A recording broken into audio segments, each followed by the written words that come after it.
డాక్టర్గా ఏదో ఎంచుకున్నారు. అది 10 మందిని బ్రతికించే వరం. దేవుడు కనబడని దేవుడు డాక్టర్లో ఉంటాడు.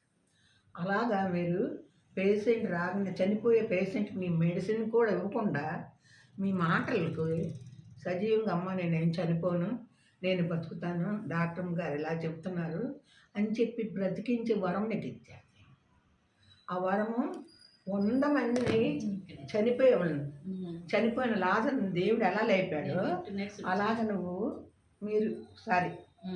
మీరు మనిషితో బాగా వినయంగా మాట్లాడి ఒక పేషెంట్ని నార్మల్గా మాటలతోనే మీరు మెడిసిన్ లేకుండా బ్రతికించేస్తున్నారు. మీకు ఎప్పుడు మేము రుణపడి ఉంటామో. నేను మీ దగ్గరికి వచ్చాను, నాకు మీ మాటలను బట్టి నా ఆరోగ్యంగా ఉంటానని అనుకుంటున్నాను తల్లి.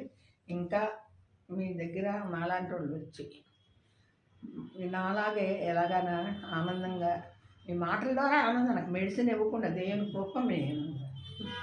ఇదంతా ఏంటంటే దేవుడి బ్లెస్సింగ్స్ అండ్ న్యూట్రిషన్ గొప్పతనం కూడా ఉంది. ఫస్ట్ దేవుడు, తర్వాత మంచి పోషకాహారం. నా చేతితో ఎంతో మందికి ఆరోగ్యాన్ని ఇచ్చాను, మీకు కూడా మంచి ఆరోగ్యం వస్తుంది. అంతే వస్తాను, నమ్ముతున్నాను. అదేమో నమ్ముతున్నాను.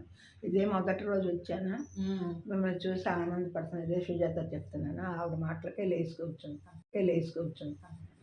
అలాగే నీ దగ్గరికి వచ్చినందుకు నేను ఆనందంగా జబ్బంతా పోగొట్టుకుని ఉంటానని నేను మనస్ఫూర్తిగా నమ్ముతున్నాను.